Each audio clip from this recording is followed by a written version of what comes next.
আরবি নিউজ আপনাদের সাথে আমি অঙ্কিতা। দেখে নেব আজকে সেরা 6টি খবরের হেডলাইন। ক্ষমতার লড়াইয়ে 15 বছর পিছিয়ে গেল মার্কিন যুক্তরাষ্ট্র। বিশ্বের সবথেকে বড় শক্তি হয়ে উঠছে চীন। ভূমিকম্পের পর 100 কিমি সরে গিয়েছিল গঙ্গা। 250 বছর পর আবারও কি তেমন ঘটতে চলেছে? প্রেমিকার ফ্যানকে খুন ইলেকট্রিক শক দিয়ে। 2.5 কোটি টাকার সুপারিশ সুপারস্টারের। ব্যাপক জলঘোলা হয় বাংলা দিবস নিয়ে। জেনে নিন কবে পশ্চিমবঙ্গ দিবস।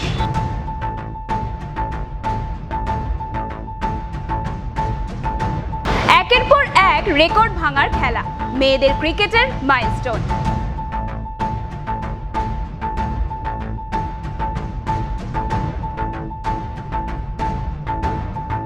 অবশেষে মিলল স্বস্তি, প্রাক বর্ষার বৃষ্টি বঙ্গে।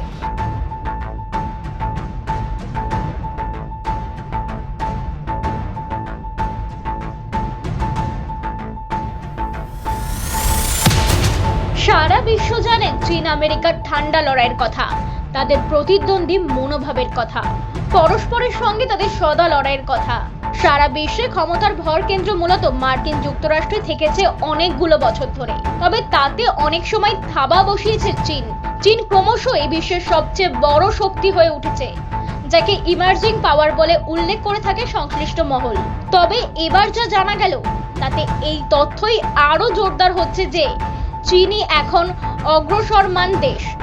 মার্কিন যুক্তরাষ্ট্র নিউক্লিয়ার এনার্জিতে চীনের চেয়ে 15 বছর পিছিয়ে। জর্জিয়া দুটি বিশাল আকারের নিউক্লিয়ার রিঅ্যাক্টর তৈরির পরে মার্কিন যুক্তরাষ্ট্র এ বিষয়ে একটু ধীরে চলো মুডে ছিল। উল্টো দিকে চীনের পরমাণু শক্তি প্রকল্পগুলি প্রথম থেকেই সে দেশের সরকারের প্রত্যক্ষ সহায়তা পেয়ে এসেছে বিপুল সহযোগিতা। রিনিউয়েবল এনার্জির ক্ষেত্রেও প্রযুক্তিগতভাবে বরাবরই অনেকটা এগিয়ে থেকেছে চীন। হিন্দু তথা ভারতীয়র মনে গঙ্গার বিপুল প্রভাব। নতুন গবেষণা বলছে সেই ভয়ঙ্কর ভূমিকম্পের জেরে খুব আচমকাই বদলে গিয়েছিল গঙ্গার গতিপথ। কম নয়, এর জেরে প্রায় 100 কিমি সরেছিল গঙ্গা, যা এই সময় ঘটলে যার ভয়ঙ্কর প্রভাব পড়ত 14 কোটি মানুষের উপর। আমেরিকার কলম্বিয়া ক্লাইমেট স্কুলের লামো দোহরতি আর্থ অবজারভেটরির ভূপদার্থবিদ মাইকেল স্টেকলার এই গবেষণাটির সঙ্গে যুক্তদের একজন। তিনি হাজার হাজার বছর আগের ভূমিকম্প এবং তার জেরে গঙ্গার গতিপথ বদলে যাওয়া নিয়ে বলেন, এর কোনো তথ্য প্রমাণ এখনো নেই, বিষয়টি আনডকুমেন্টেড। তবে সেই সময় 7 থেকে 8 মাত্রার এক ভূমিকম্প ঘটেছিল বলে মনে করা যেতে পারে। তখন গঙ্গা বইতো এখনকার বাংলাদেশ দিয়ে। নেচার কমিউনিকেশন জার্নালে প্রকাশিত গবেষণা বলছে, বাংলাদেশ ভূখণ্ড দিয়ে বয়ে যাওয়া সেই সময়ের গঙ্গা ব্রহ্মপুত্র ও মেঘনার সঙ্গে ওতপ্রোতভাবে যুক্ত ছিল। পরে সেই যোগাযোগ বিচ্ছিন্ন হয়। ভারতীয় উপমহাদেশীয় প্লেট ও হিমালয়ান প্লেটের মধ্যে ঘটা এক সংঘর্ষের জেরেই এমন যুগান্তকারী বিপর্যয় ঘটেছিল বলে মনে করা হচ্ছে। একেবারে ফুল প্রুফ প্ল্যান, তবে শেষ রক্ষার হলো না। প্রেমিকা পবিত্রা গোধাকে আপত্তিকর মেসেজ পাঠানোর জন্য 2.5 কোটি টাকা সুপারি দিয়ে ওষুধ কোম্পানিতে কর্মরত 33 বছরের রেণুকা স্বামীকে খুনের নির্দেশ দেন কন্নড় সুপারস্টার দর্শন থাগুদীপা। প্রথমে হকি স্টিক দিয়ে বেধড়ক মার, তারপর হাত পা বেঁধে ইলেকট্রিক শক দিয়ে খুন করা হয় সেই ব্যক্তিকে। 4 জনকে 50 লাখ টাকা করে দিয়েছিলেন অভিনেতা, যাদের কাজ ছিল এই খুনের সমস্ত খুঁটিনাটি পরিকল্পনা করা। সেই মতো খুন করার জন্য রেণুকাকে চিত্রদুর্গ থেকে বেঙ্গালুরুতে নিয়ে আসা। 9 জুন কামাখ্যাপালা থানা এলাকার একটি খাল থেকে উদ্ধার হয় 33 বছর বয়সী রেণুকা আচার্যের দেহ। তদন্তে নেমে পুলিশ জানতে পারে নিহত ব্যক্তি চিত্রদুর্গের বাসিন্দা, ফার্মেসিতে কাজ করতে নিহত যুবক।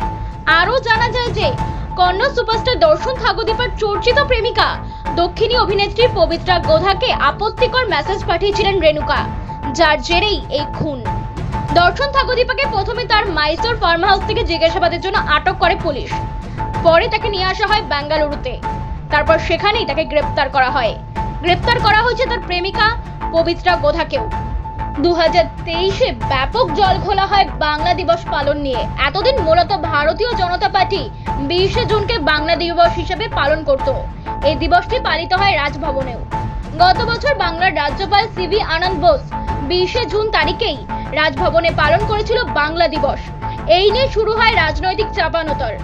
কেন 20শে জুন ওই দিবস পালন করা হবে তা নিয়ে প্রশ্ন তোলে তৃণমূল কংগ্রেস। সেই সঙ্গে 20শে জুন তারিখকে বাংলা দিবস হিসেবে মানতে চাননি রাজ্যের মুখ্যমন্ত্রী মমতা বন্দ্যোপাধ্যায়। তিনি জানিয়ে দেন পয়লা বৈশাখ পালন করা হবে বাংলা দিবস। সেই সঙ্গে বাংলার মাটি বাংলার জল গানটি রাজ্য সঙ্গীত হিসেবে স্বীকৃতি দেয় মমতা বন্দ্যোপাধ্যায়ের সরকার। প্রসঙ্গত 20শে জুন হচ্ছে বাংলার প্রতিষ্ঠা দিবস, কারণ 1947 সালের 20শে জুন অখণ্ড বাংলা বিধানসভায় বাংলা ভাগ করে পশ্চিমবঙ্গ গঠনের সিদ্ধান্ত গ্রহণ করা হয়েছিল। সেই কারণে এই দিনটিকে পালন করে ভারতীয় জনতা পার্টি। কিন্তু রাজভবনে এই দিবস পালন করাকে মেনে নিতে পারেননি বাংলা সরকার। ঘরের মাঠে দক্ষিণ আফ্রিকার বিরুদ্ধে পূর্ণাঙ্গ সিরিজ খেলছে। 3টি ওডিআই, 1টি টেস্ট ও 3টি টি20 খেলবে দেশ। বুধবার বেঙ্গালুরুর এম চিন্নাস্বামী স্টেডিয়ামে হরমনপ্রীত কৌর 4 রানে হারিয়ে দিলেন লরা ওলভার্ডের টিমকে। গত রবিবার প্রথম ওডিআই 143 রানে জিতেছিল ভারত, আর এদিনের জয়ের সঙ্গেই এক ম্যাচ হাতে রেখে ভারত ওডিআই সিরিজে 2-0 এগিয়ে গেল। স্মৃতি হরমনপ্রীতের দাপুটে ব্যাটে ভর করে ভারত 3 উইকেটে 325 রান তুলেছিল। জবাবে লড়াই করে 321 রান তুলতেই সমর্থ হয়। রামধনু দেশের তরফেও এসেছে জোড়া সেঞ্চুরি। ক্যাপ্টেন লরা ওপেন করতে নেমে 135 বলে 135 রান করেন। অন্যদিকে মারিজেন কাপ 94 বলে 114 রান করেছেন। তবে এদিন মেয়েদের ক্রিকেটে মাইলস্টোন তৈরি হয়েছে। বেঙ্গালুরুতে সিরিজ জয়ের দিনে শুধুই রেকর্ডের বন্যা হয়েছে। আবহাওয়ার পূর্বাভাসে বলা হয়েছিল কাল পরশুর মধ্যে বর্ষা ঢুকেছে দক্ষিণবঙ্গে। ইতিমধ্যেই দেখা মিলেছে বৃষ্টির। খুব বেশি বৃষ্টি না হলেও কিছুটা স্বস্তির বৃষ্টি জেলায় জেলায়। ইতিমধ্যে জানা গিয়েছে যে গাঙ্গেয় পশ্চিমবঙ্গে বৃহস্পতিবার মেঘলা আকাশ, বজ্রবিদ্যুৎ সহ বৃষ্টির সম্ভাবনা দক্ষিণবঙ্গের সব জেলাতেই। পশ্চিমের জেলায় বৃষ্টির পরিমাণ বেশি, সঙ্গে প্রবল বজ্রপাতের আশঙ্কা। উত্তরে পার্বত্য সংলগ্ন জেলাগুলিতে ভারী থেকে অতি ভারী বৃষ্টি চলবে। অতিবৃষ্টিতে দুর্যোগে দুর্ভোগ। 4-5 দিন প্রবল বৃষ্টি ও তার জেরে দুর্যোগ চলবে উত্তরে। আজকেও অতি বর্ষণের চরম সতর্কতা জলপাইগুড়ি, আলিপুরদুয়ার এবং কোচবিহার এই 3 জেলাতে। এই জেলার কোনো কোনো অংশে 200 মিলিমিটারের বেশি বৃষ্টিপাতের আশঙ্কা। নতুন করে নদীর জলস্তর বাড়বে, প্লাবনের আশঙ্কাও রয়েছে। সঙ্গে পার্বত্য এলাকায় ধসের আশঙ্কা। আজকের সেরা ছয় এই পর্যন্তই। এরকমই নানান খবর পেতে সাথে থাকুন, লাইক, শেয়ার এন্ড সাবস্ক্রাইব করুন আরবি নিউজ। জেগে ওঠো কলকাতা।